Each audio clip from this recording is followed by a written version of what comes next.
Breaking news अवां share कंदालूं। Karachi जे AVLC centre में clearance certificate एवज़ रिश्वत वठण वारे मामले जो SSP तारिक नवाज़ नोटिस वठी छॾियो। SP रिश्वत वठंदड़ AVLC सेंटर जे इंचार्ज साजिद खे हटाए छॾियो आहे।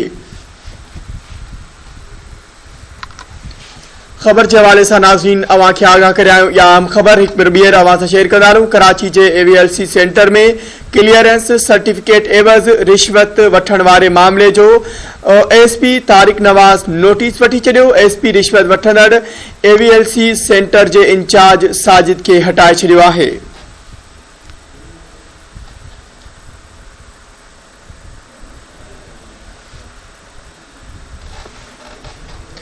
खबर के हवाले से नाज़रीन अवां खे एक बार ॿीहर आगाह कंदालूं या ब्रेकिंग न्यूज़ अवां सां शेयर करे आहियूं। कराची के AVLC सेंटर में क्लियरेंस सर्टिफिकेट एवज़ रिश्वत वठण वारे मामले जो SP तारिक नवाज़ नोटिस वठी छॾियो। SP रिश्वत वठंदड़ AVLC सेंटर के इंचार्ज साजिद के हटाए छॾियो आहे।